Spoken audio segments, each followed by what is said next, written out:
Have you been to the our tap rooms there? Yeah, we went to the West one, which was great. It was awesome. We I have to send you the picture. We took a picture with the kids in front of like a couple shelves of pub beer, and we're gonna text it to you guys and say, "Man, that Irwin makes great beer." But no, it was great. I mean, the food was great, the beer was great. They have great vibe. Yeah, everybody was having a good time there. So they weren't phased by the weather, which was good to see. So yeah. Yeah, well, let me give you the official BeerNet Radio welcome. So today I'd like to welcome to the show Ty Gilmore, president of Tilray Brands U.S. Beer Division. Now, I believe your beverage arm is approaching about 300 million annualized, roughly, with about 4.5% share of the craft beer market. And you guys have released a ton of new innovation this year, including some FMBs like Shock Top Lit and 10 Barrel Pub Ice, plus some non-alc plays like Runner's High. We just reported officially a couple weeks ago. And your Love Water play, and it's coming up already on a year since you guys bought that bevy of brands from AB as well. So tons to talk about. Welcome to the show. Yeah, thank you. Glad to be on and glad to catch up with you guys. So Absolutely cool. Well, so first of all, I mean, I know you guys are in your quiet period. I think you report a little bit later this month, but last go around, Irwin said that you guys the goal is to be like a top 12 beverage company in the US. So what can you share about how you guys are tracking toward that goal?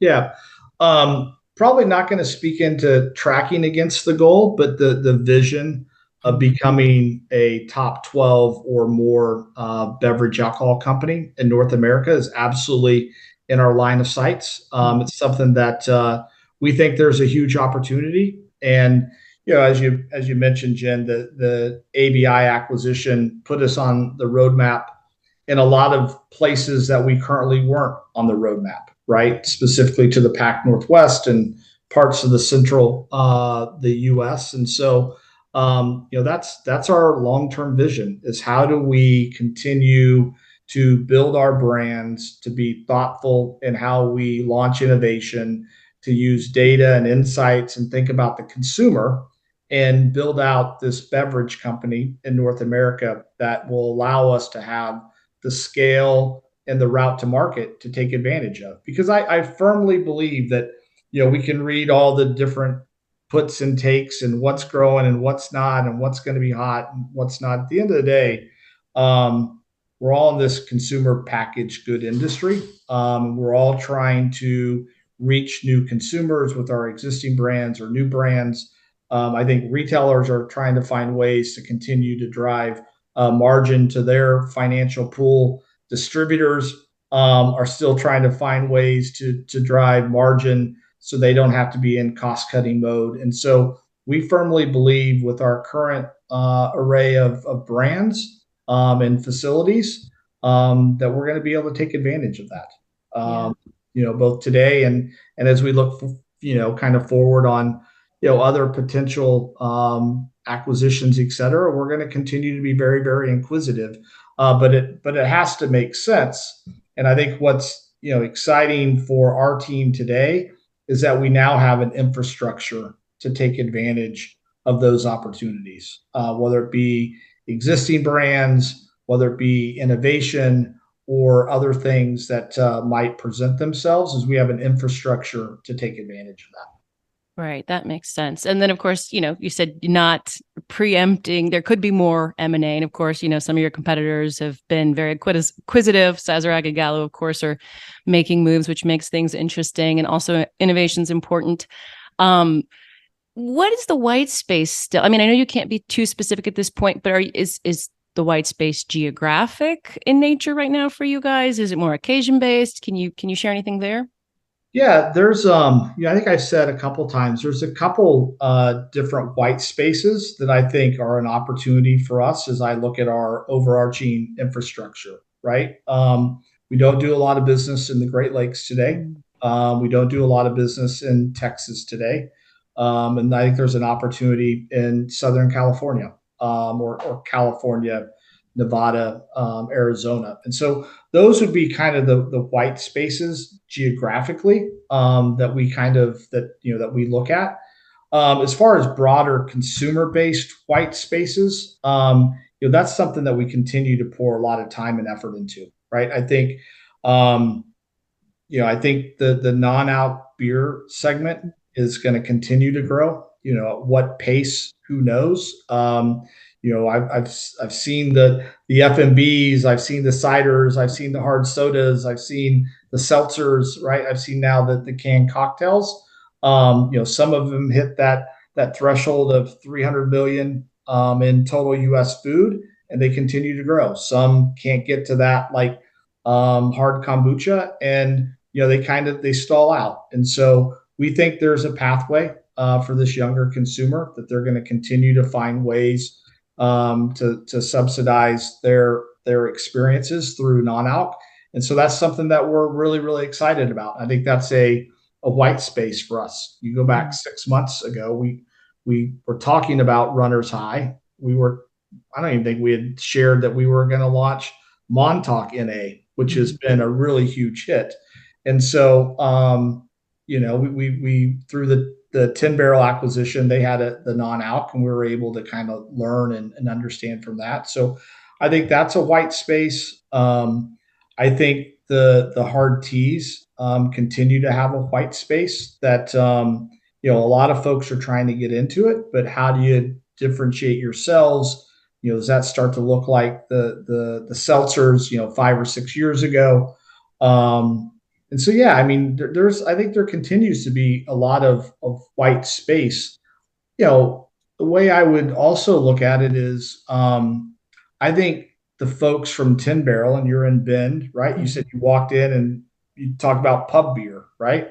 I think pub beer created a phenomenal white space for a brewery in the Pac Northwest that's redefined the company, right? So I think there's other areas that we are quickly exploring like that, that become a white space for us. And then we all hear about what's going on with hemp infused Delta 9, and I think I mentioned it to you last time that we were being inquisitive into that space. We've had some things, from a legal perspective, that have kind of played out, where we are going to be a little more than just inquisitive and start to go down a really cool path, but all under the pretense that we want to become the number one share player in that space if we do that, right? We don't want to just be another brand, or another flavor, or just another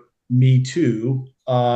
We are going about this on how do we become what you saw with the top two players in malt-based seltzers, or what you see with the top player in spirit-based canned cocktails. That's the approach and mentality that we're going to take. And I think what gives us confidence is that we're the largest share cannabis player in Canada, the only country where it's federally regulated. And so there's a lot of learnings that we're not going to talk into, because we think we can use those learnings, use those consumer insights to our advantage as we build out other white spaces within our portfolio. Interesting. Yeah. And that was my next question. We have been covering the D9, the hemp intox, as we call it, space, because there are different Ds, right? So we just say intoxicating hemp. And some wholesalers are really clamoring for this. So it sounds like, you guys want to be the biggest brand, and you have the right to win there, right? How important is quickness in getting to market now? And I would assume you guys would do this on a state by state basis, right? Because of the way that the laws are playing out. Can you say anything else about those things? Yeah, I would say on this one, this one's probably not so much as being as quick or as fast as doing it right. And how we bring this into our portfolio, and what brands or new brands, and how we bring that together, becomes much, much more important than just trying to take something and throw it on the shelf.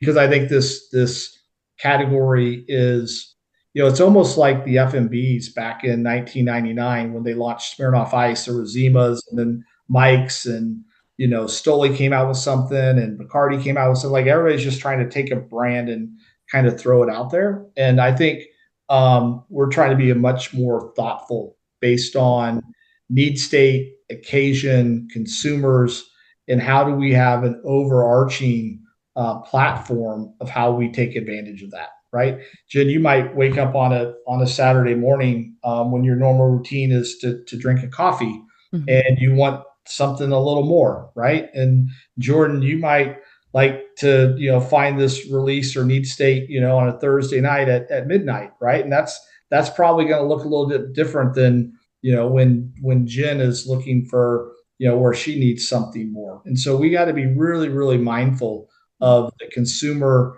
need states and occasions on how this all comes together. Just kind of picking up from there, when Sweetwater was acquired, there was this kind of thinking that it was a brand that kind of resonated with the counterculture and it could transfer over to cannabis or that type of beverage at some point at a later date. Do you still think that you may want to use some of the craft brands as you kind of take steps towards this intoxicating hemp space, or is that kind of reserved for more cannabis?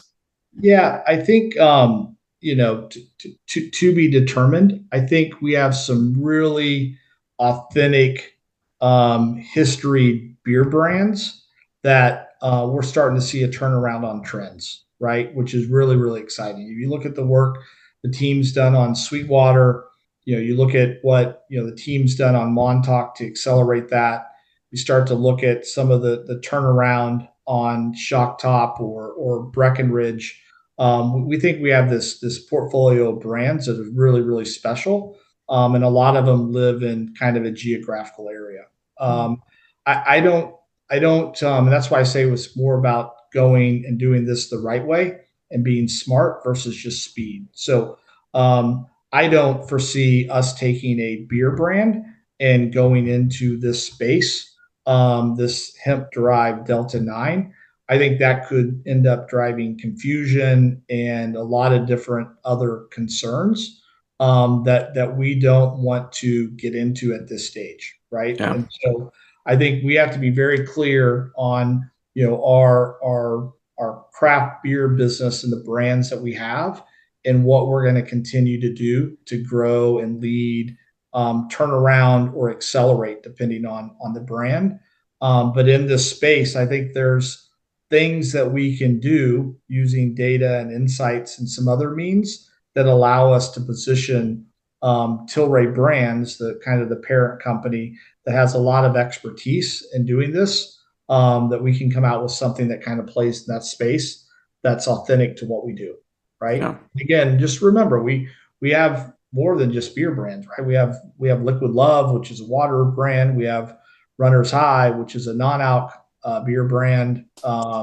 We have Highball Energy, which is an energy drink. So we have a lot of, what's exciting is, we're not a one horse pony. Like we have a lot of different brands and assets that we have to start thinking about what's the right way for those to show up based on what we're trying to do.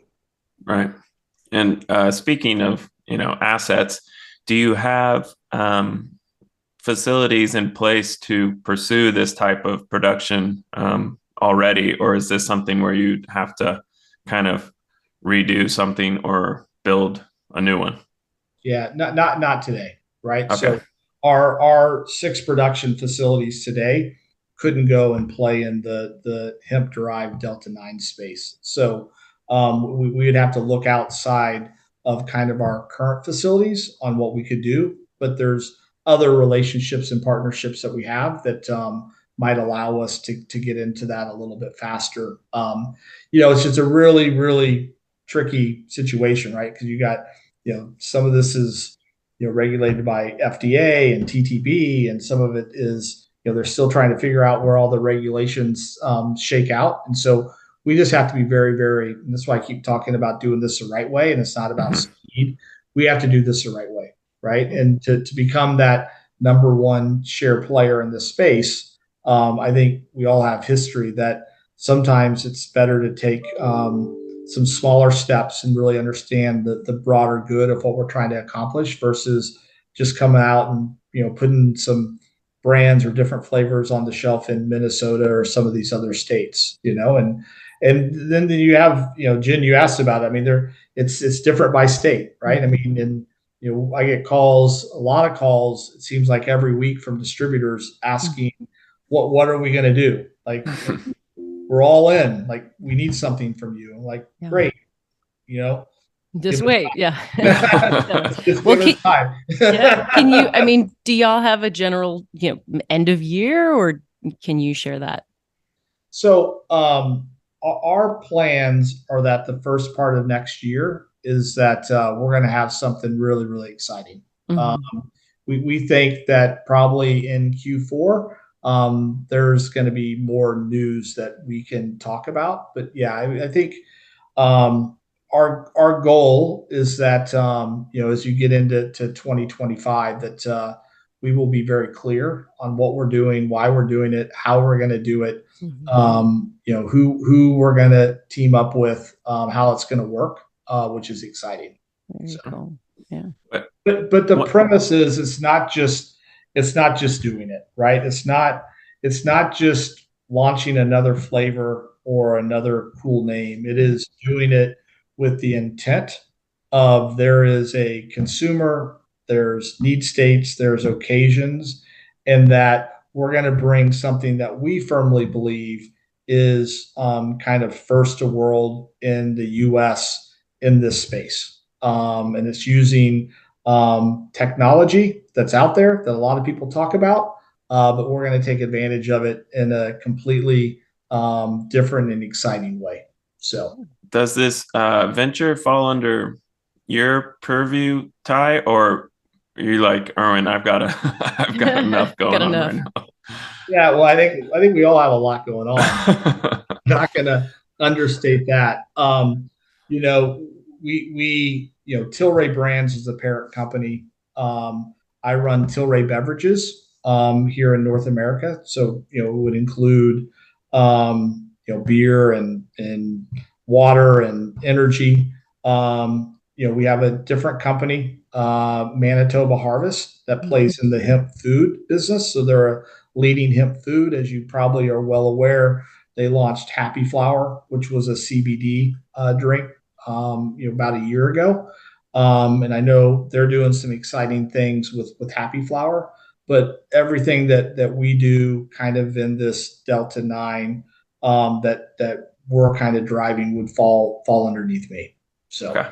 Which then, probably your next question is, route to market and how does that look? And again, I've been very, very clear, right? I mean, we have 500 plus distributors across the U.S. We view, our distributors and our retailers as two of the most important components in bringing this all together. And so our ability to partner with our distributor network, right, based on state legalities, et cetera, becomes really, really important to us, right? I mean, we want to continue to use their expertise in taking product from their facility to that store and get it merchandised and priced and displayed and all the other things that come with that. We find that really, really important, and that's important to us as a company that we're able to continue to take advantage of that route to market. Cool. Well, speaking of those 500 wholesalers, again, it's almost been a year since you all announced the AB Brands acquisition. I think it was in August of last year that you guys announced it. Yep. Yeah. Announced in August and closed October 1. Okay. So. God, time flies. But well, what can you share about, the year later state of the union with that end of business? And also, I always have to ask, are you guys still ongoing with the alignment of those wholesalers? Yeah. So we are absolutely still aligned with the alignment of the wholesalers. So, so all the AB wholesalers that came over through the acquisition, I can't think of any that are still not with us. So I think we're 100% still aligned with that network. Which is good, and which we committed that we were going to do, and we think that's really, really important. If you look at it almost 12 months later, it has been, it's amazing how fast time flies. I think if I were to reflect, um, ABI is a great company, and they have one heck of a machine to bring everything together, right? Mm-hmm. So nothing but props on how they're able to operate. Um, I think as a smaller player in the business, if you think about it, 4 years ago, Tilray Brands wasn't even in the beer business, right? Right. And so to know that we kind of almost tripled the size of our company less than a year ago, and had to build out infrastructure, ERP platforms, bring on marketing folks, bring on 1,000 new employees, bring on 10 new tap rooms. Like, there has been a lot going on, and to do that at the pace that we said that we were going to try to do, which was at the end of May, where the TSAs were going to stop. I think the team's done some amazing work. Are folks a little bit tired? Yeah, I would say. There's been a lot going on. There's been a lot of moving pieces, and we've learned how to work through complexity, like no others.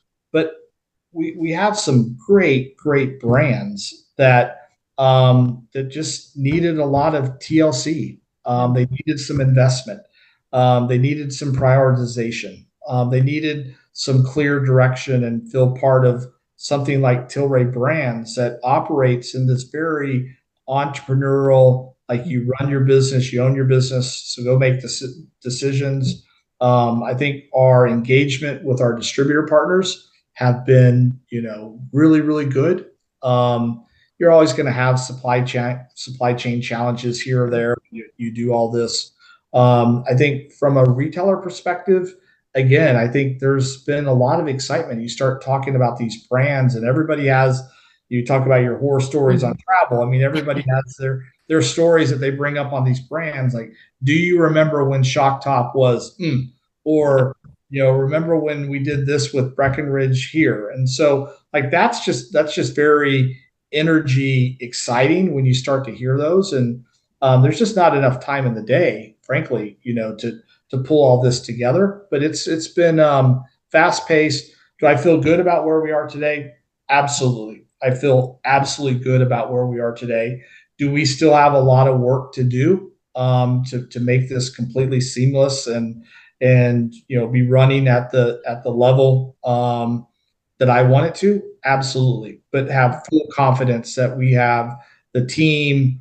We're empowered to do things the right way, and that we're going to get there. Yeah. So Yeah. it has been. It's there's the day that doesn't go by that something doesn't pop up that you're like, you just would have never thought, Yeah. how could that happen? Yeah.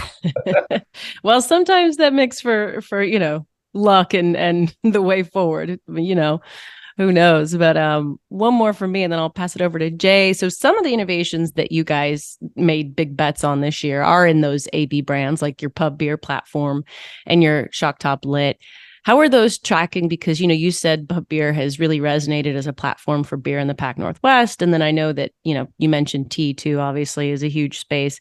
So are those both going the direction that you'd hope?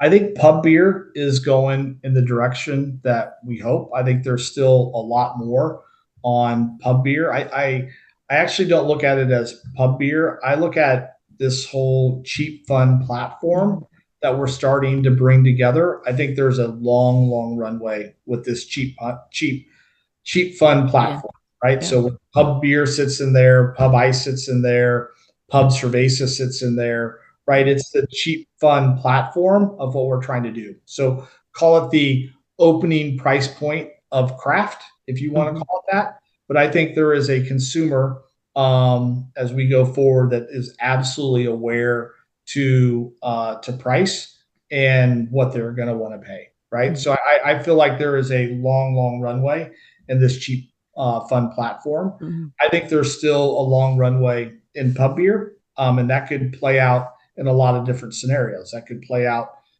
in regards to new innovation. That could turn into new geographies.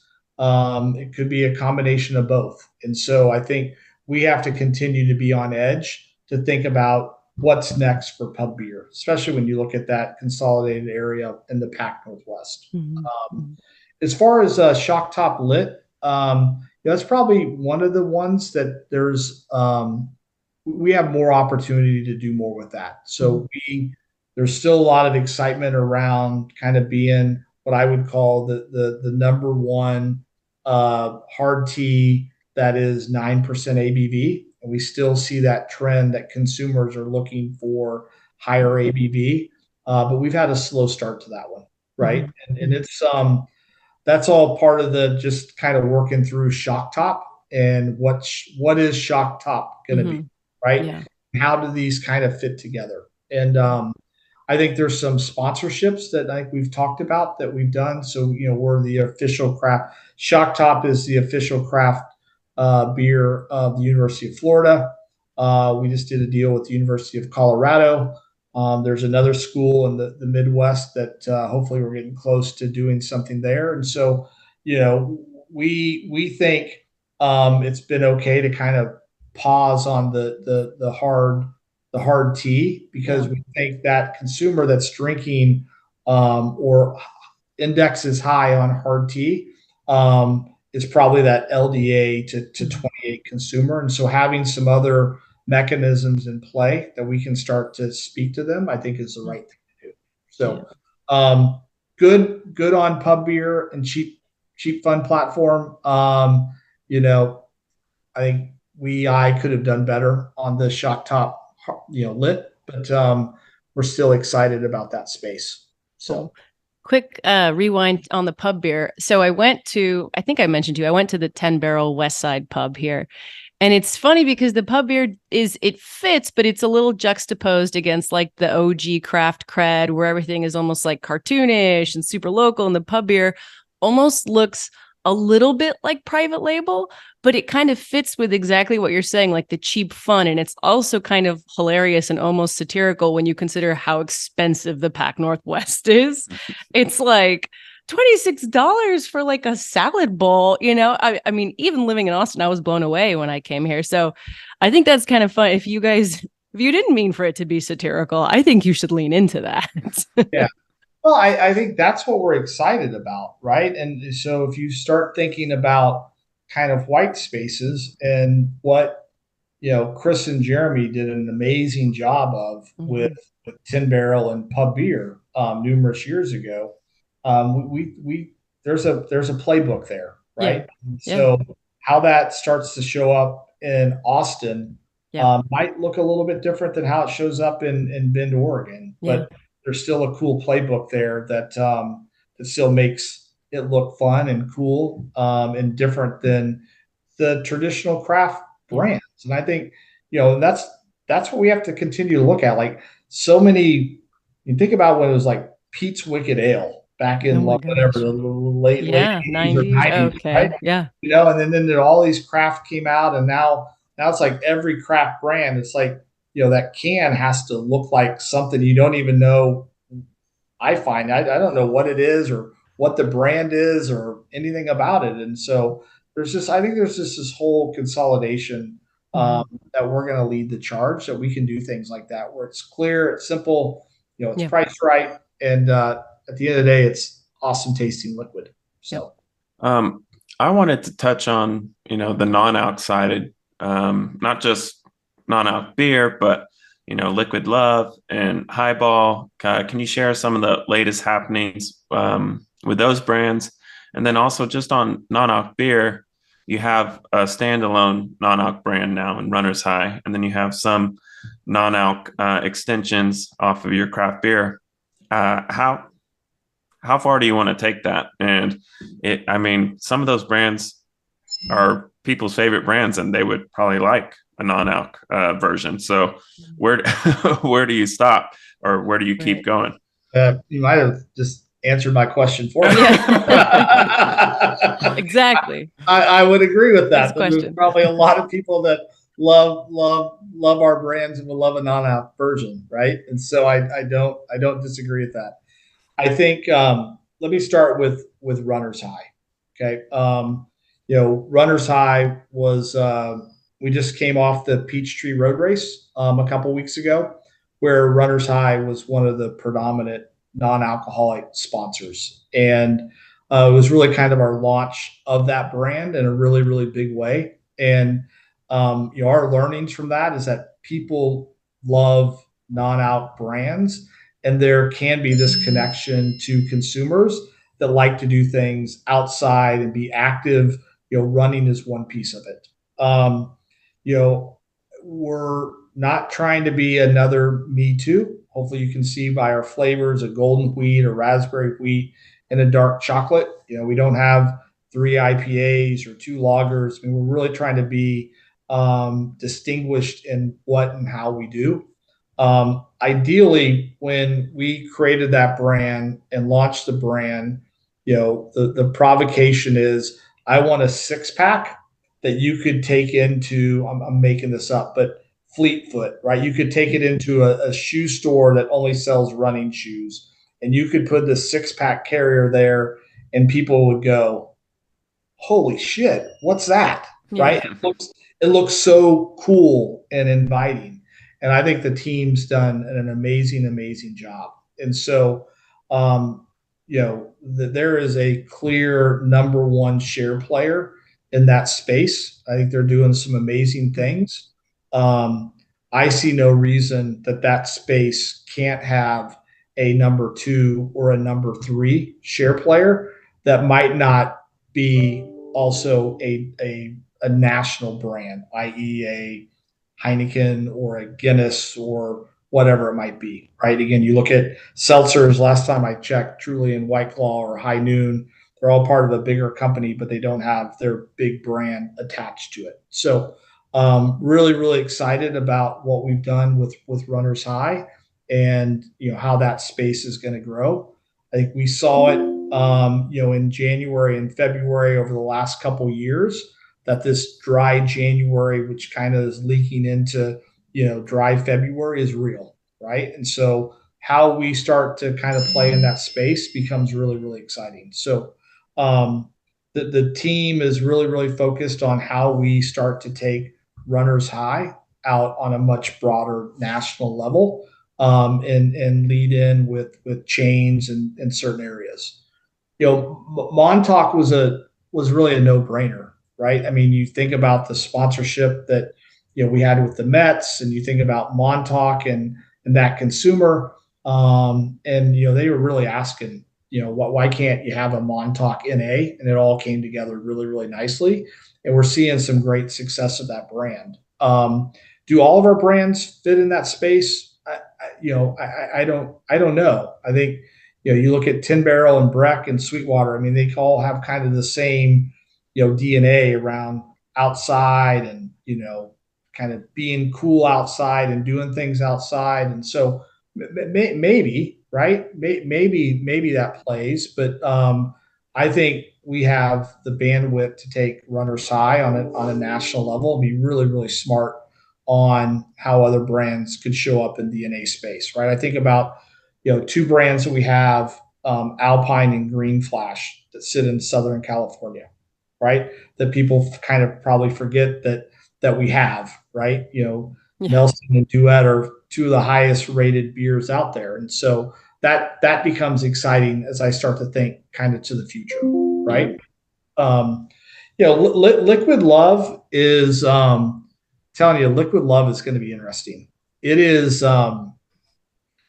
We launched it at our 420 Fest in Atlanta. It was also at our Shakedown on Main Street in Patchogue, and the number of consumers that we saw, purchasing a Sweetwater 420 and a Liquid Love water and walking around was just really, really exciting, right? And at that time, it was just a still and a sparkling.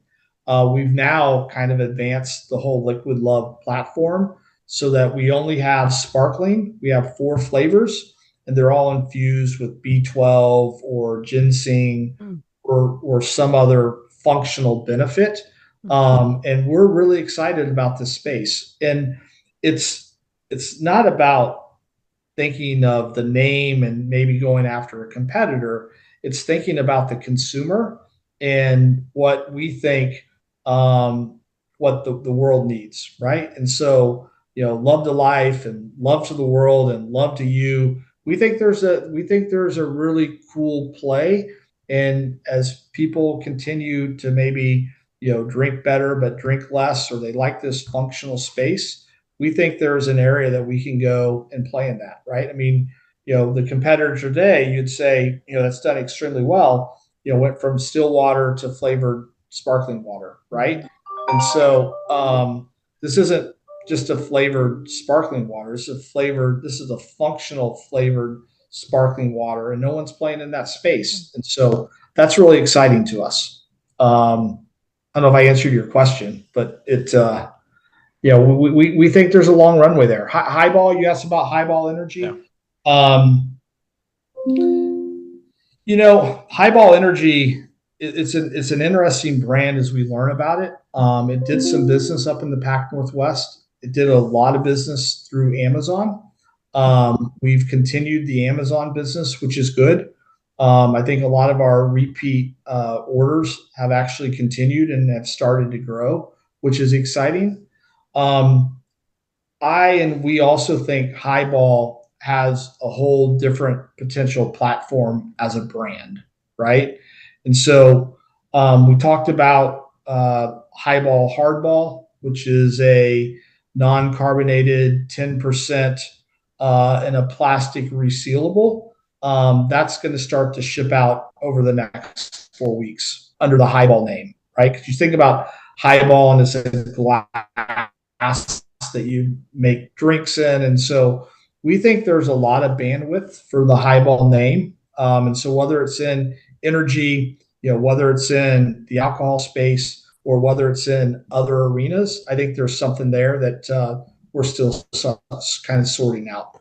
Okay, well, we're rounding the 40-minute mark, so I just have one or two more. What is the culture like at Tilray, Ty? Because you came from a big background, right? I think Diageo, and I believe it was Southern Glazers, right? And then you have this whole team that came over from AB who probably had a meeting every other hour. But you mentioned that it's very entrepreneurial over there. So what's the culture like?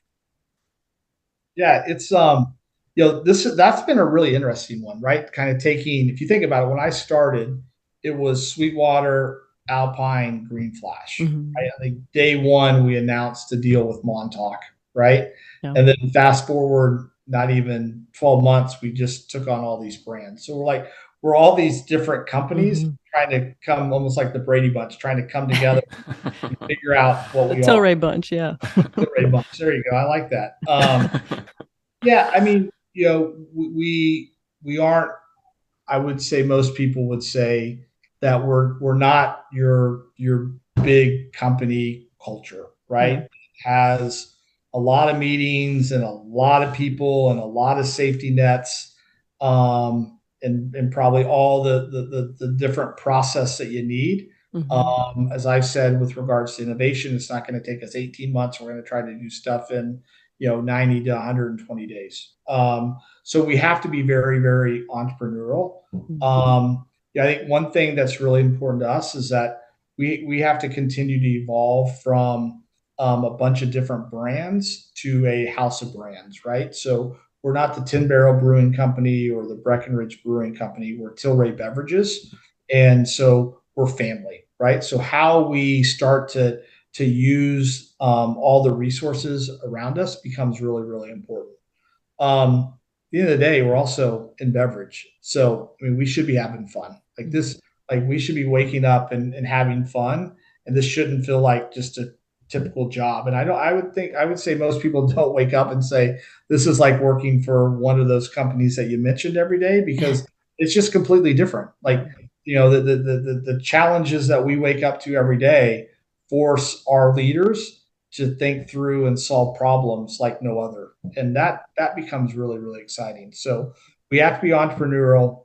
We have to be willing to take calculated risk. We have to operate as a family, because we're not this big company like some of the others that you mentioned. And at the end of the day, we have to have fun. Like we like this industry.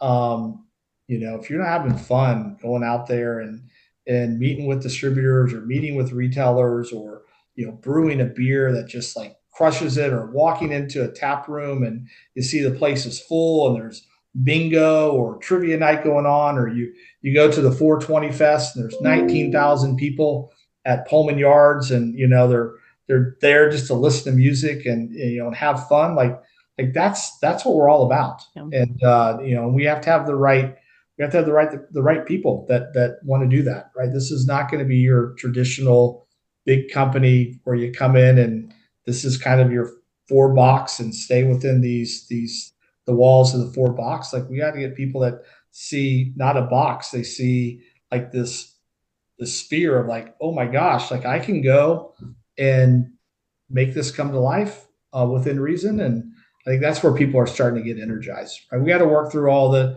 some of the challenges, bringing everything together. But for the most part, it's been pretty fun to see the culture come together.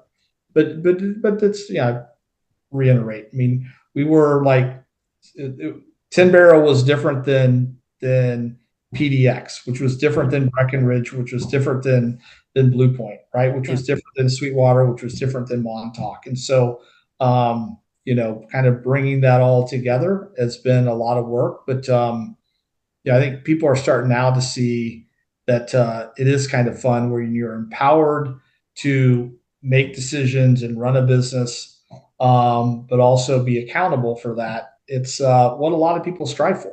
Yeah. Yeah. Good stuff. Well, I guess my last question, I won't ask about margins because I know that you'll probably defer me to, refer me to the earnings in a couple of weeks. But what are you guys seeing out there at retail? Is the consumer kind of getting a little bit, pulling back a little bit like we've heard? Or, but because I also hear that early results for July 4th are decent. So I'm just curious what you're seeing from consumers right now. Yeah, I mean, I think I think it's all the above. I think there's consumers that are drinking less but drinking better. I think there are consumers that are being more price conscious today than maybe what they were a few years ago, right? I think there's consumers that like indulgence. I think there's consumers that like better for you, right? I think there's consumers that like 9%. There's consumers that like no percent, right? And so I don't know. Like, I think we can all say this is what we see happening, but I think if we're all being honest, like it's all going on, right? And it could be in one geographical area. You see this emergent for more NA than you do high ABV. No different than you could say you go over to some European countries and you can see the non-alc explosion versus what's happening in the US. So I think it's all going on, right? I think that is what I think honestly allows us to kind of separate ourselves from potentially others, is that we have kind of four distinct regions across the US, call it five, and we're able to see how those trends mix and match and what's happening.